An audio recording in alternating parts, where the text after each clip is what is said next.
desde la muerte de Cristo, Él vino a recuperar todo lo que se había perdido en el principio.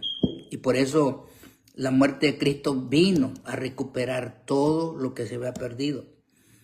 Este verso es muy conocido porque Él vino a rescatar lo que se había perdido.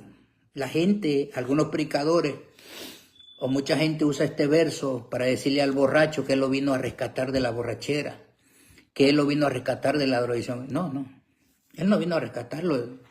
Él no murió por eso. La muerte de Jesucristo fue para rescatarnos de la condenación eterna. ¿Ves? Donde Adán nos metió. ¿Ves? De allí. Porque todos estábamos muertos en pecados y en delitos. Incluso, voy a decir esto para que algunos que tienen esas malas enseñanzas,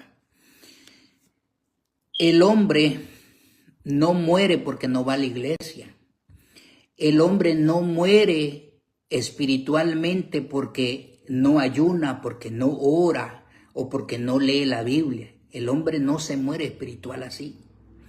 El hombre nace muerto espiritualmente.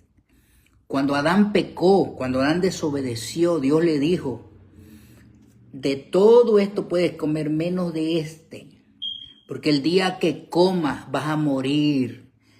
Y aquí Dios no estaba hablando de una muerte física, estaba hablando de una muerte espiritual. Cuando Adán comió, en el momento que él comió, él se murió espiritualmente.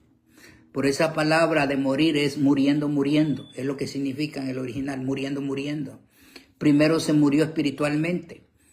Después, 930 años después, se murió físicamente. ¿Ves? Espiritualmente se murió Adán. Ahí.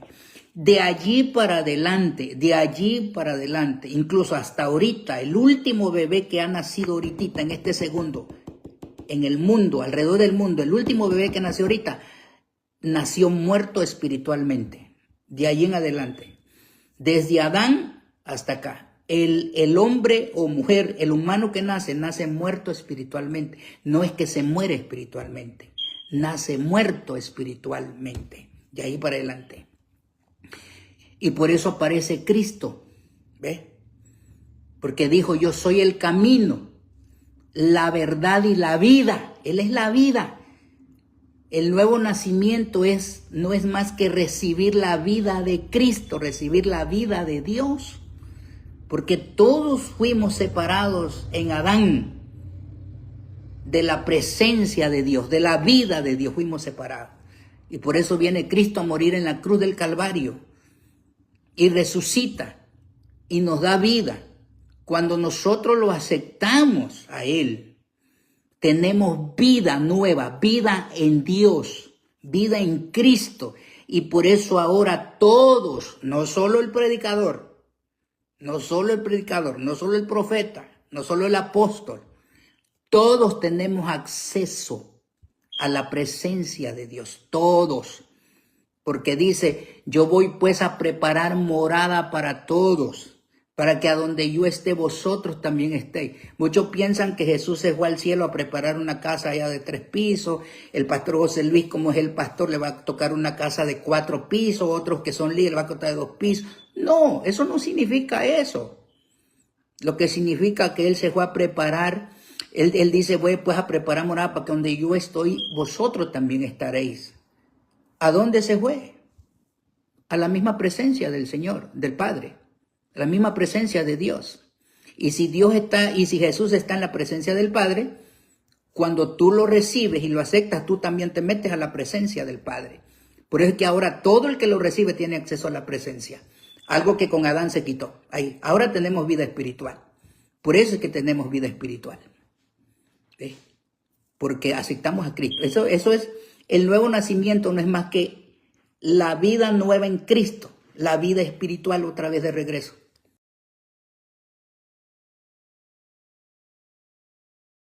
La presencia de Dios. Por eso es que ahora la presencia de Dios ya no está en los templos, ya no está en los altares. La presencia de Dios ya no está en los tabernáculos. La presencia de Dios no está solo en el sacerdote. La presencia de Dios está adentro de nosotros. No tenemos que ir a esos lugares a buscar como antes se iban a buscar.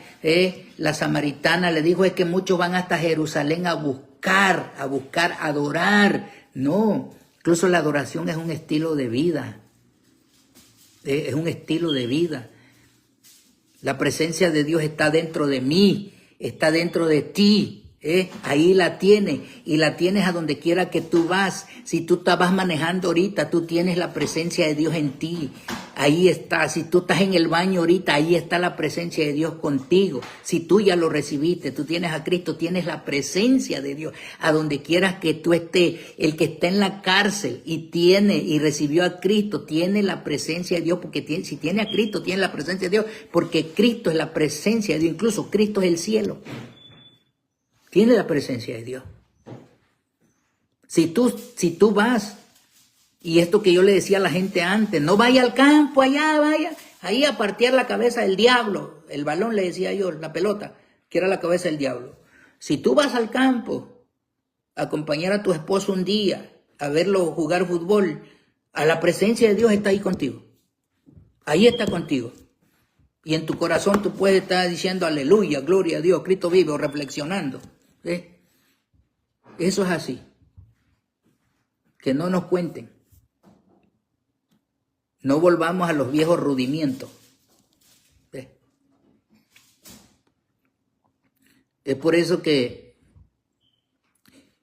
mucha gente al llegar a los templos se transforma, se convierten en súper espirituales, porque piensan que ahí está la presencia de Dios. Por eso ahí nadie hace nada.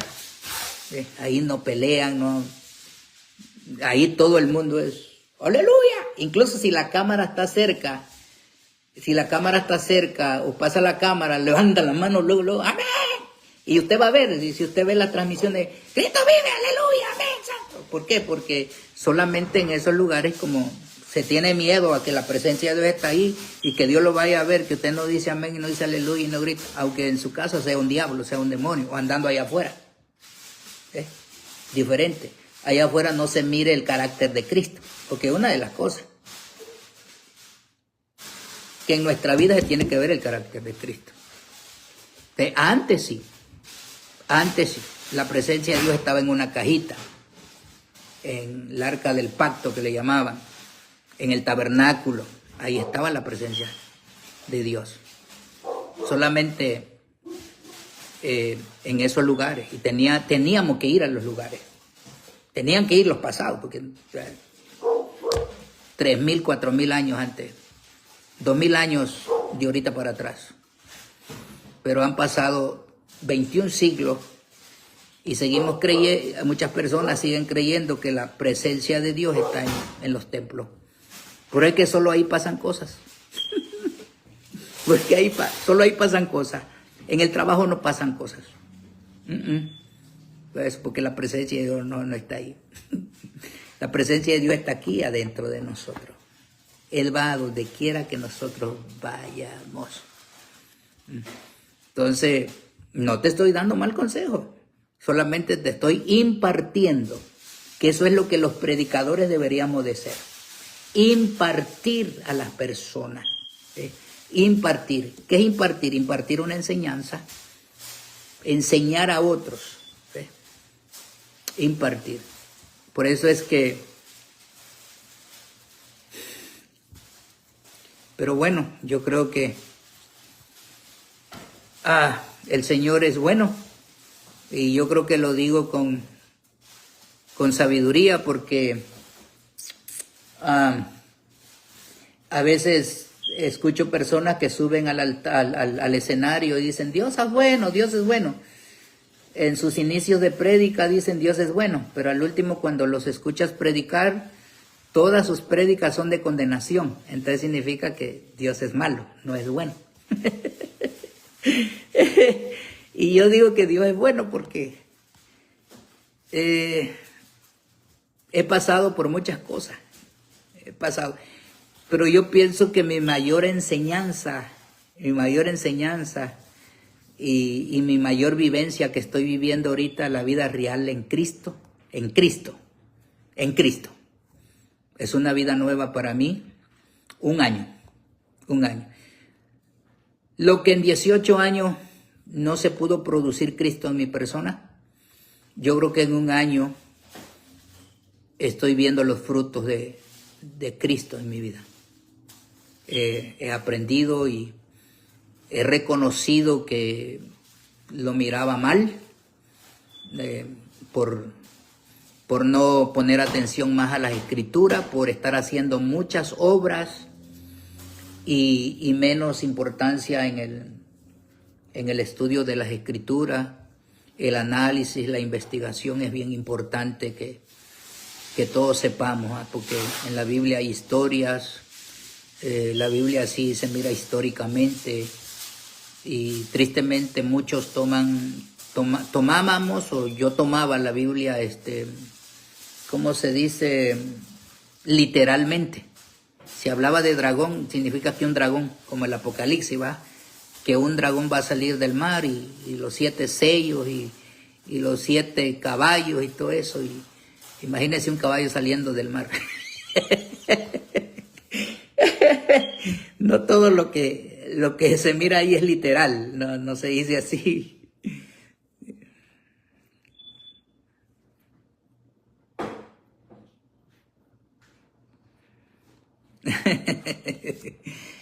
Te voy a contestar esa pregunta. Estás hablando yo creo que el libro de Hebreos, donde dice que la palabra de Dios es una espada de 2 filos. ¿Ah? A eso te refieres, Badarrey.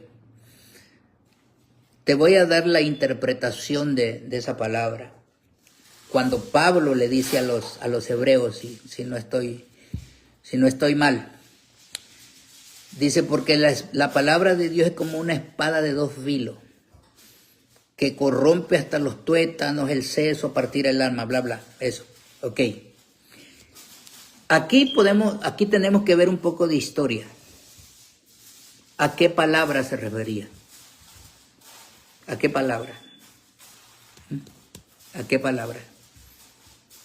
Por eso es que no es nomás de mencionar los textos. Hay que saber historia.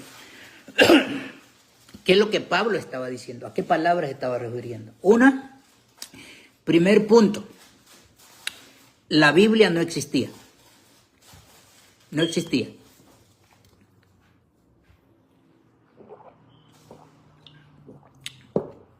Existían algunos rollos unos pergaminos del Antiguo Testamento. Pero la Biblia en sí no existía. No existía. Algunos escritos por los profetas, pero la Biblia no existía. Y esta historia a los hebreos, esta carta que Pablo le manda a los hebreos, si no estoy muy mal, esa carta Pablo se lo manda a los hebreos en el 64 al 65, después de Cristo. ¿Ves? Después de Cristo. Y él les dice eso, que la palabra de Dios es como una espada de 2 filos. ¿Ves? Entonces, ¿a qué palabra se refiere eso? A la palabra directamente que salió de la boca de Jesús. Esa es la palabra como una espada de 2 filos. La palabra directa de Jesús. A eso se refería Pablo cuando Pablo le estaba diciendo eso a los hebreos. Porque la palabra de Jesús era la palabra de Dios. El Dios encarnado, no el Dios, no el verbo, sino la palabra encarnada. Eso es la palabra más correcta. No el verbo, sino la palabra encarnada. Esa es la espada de 2 filos, la palabra encarnada. El verbo hecho carne. A eso se refería Pablo. Y esa es la palabra de Jesús. La palabra de Dios es la palabra de Jesús. La espada de 2 filos son las palabras de Jesús. ¿Por qué? Porque esa palabra era verdad, esa palabra era vida, daba vida. Esa palabra era de verdad. Esa palabra daba vida. la ley no daba vida. La ley no daba vida. No era en sí lo que, la realidad.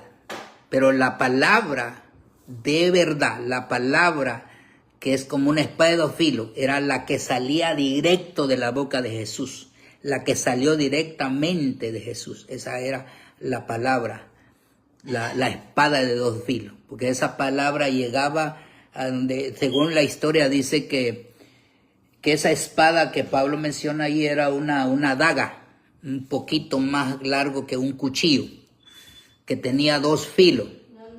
Era un poquito, era duro, que cuando entraba era un cuchillo que usaban, una daga que usaban los soldados, que cuando entraba en el cuerpo de una persona, eso no importaba que hubiera hueso, se llevaba el hueso y entraba hasta adentro, no respetaba costilla, todo lo que era, sino que se metía.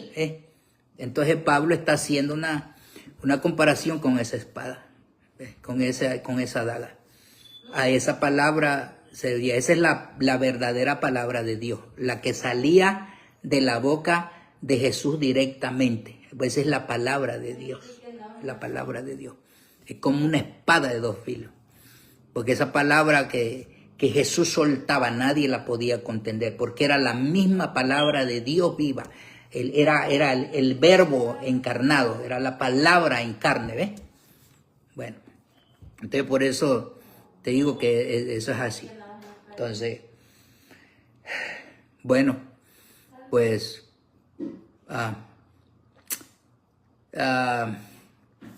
hay que congregarnos.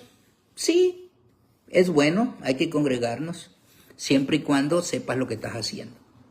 Porque si no, da igual. Ve que a veces domingo va, domingo viene. Si yo preguntara ahorita a todos los que fueron a un lugar de reunión, ¿qué aprendieron? ¿Qué aprendieron? ¿En qué los edificaron? ¿De qué les impartieron? ¿Qué aprendiste? ¿Qué aprendiste? Porque en realidad ir a los lugares de reuniones no es encontrarse con Dios, es encontrarse con los hermanos, donde me encuentro con mi hermana, mi hermano, y nos saludamos los unos a los otros. Porque ahí vamos a aprender. Donde yo le comentaba a Guillermo de Venezuela, es donde el pastor debe de prepararse bien en su mensaje, en su tema, en su enseñanza. Hay que tener una buena preparación en la enseñanza de la palabra ese día que va a ser presentada esa enseñanza, para que los oyentes salgan edificados, salgan enseñados. ¿Por qué? Porque es lo que vamos a aprender para cuando salimos al trabajo, cuando estamos en casa, lo aprendemos, porque pues ahí yo creo que es el tiempo donde el predicador, que debería de ser así, el predicador debería de estar formado en la palabra y que nos debe de instruir o nos deben de instruir. ¿Ves? Entonces, es bueno congregar, no es malo, es bueno, pero te digo que eso no te mata espiritualmente, no. La gente está muerta espiritualmente, pero el que no tiene a Cristo, el que no ha recibido a Cristo. Ahora, esto también está en el libro de Hebreos, ¿sí?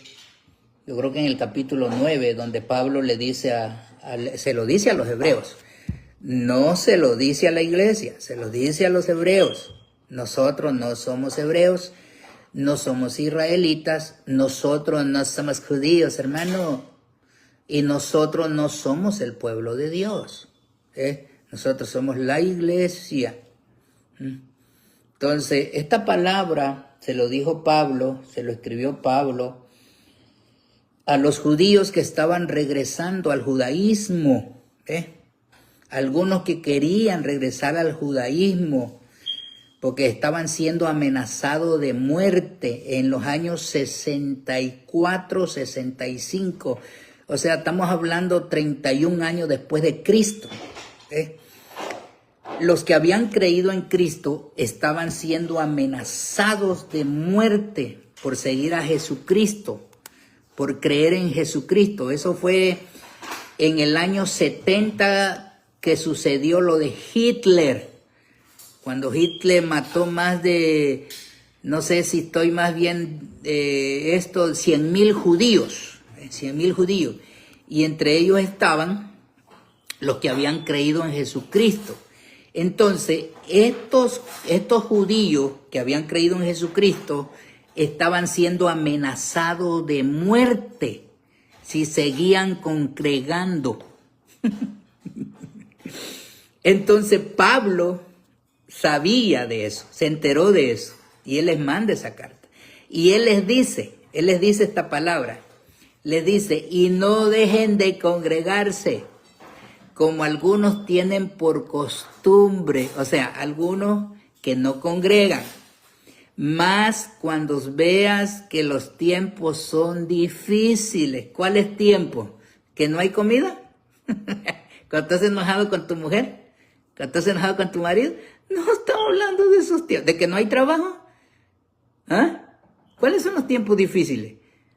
O sea, la iglesia hoy en día ve tiempos difíciles porque veo a algunos ahí decir de Pablo, todo lo puedo en Cristo que me fortalece. Ya no vivo yo, me vive Cristo. Si supieran lo que Pablo estaba diciendo cuando él escribió esa carta. Él no estaba pasando porque no. Él estaba en la cárcel. Cuando Pablo les escribe esa carta a los hebreos, estos estaban siendo amenazados de muerte porque estaban congregando. Y Pablo les dice, aunque ustedes estén siendo amenazados de muerte, no dejen de congregar. En otras palabras, Pablo le está diciendo, vayan para que los maten. Si en estos días fueran, que lleguen a amenazar de muerte, si congregas te voy a matar. No, hombre, no van. ¿Cuál sería el consejo del pastor? No vayas, hermano, si te van a matar, no vayas. Por ahí oí yo que tienen miedo, que por ahí, ¿va? Imagínense que nacen de muerte. No, ellos ya no querían congregar, ellos ya no querían ir a las reuniones, porque los habían amenazado de muerte si se congregaban.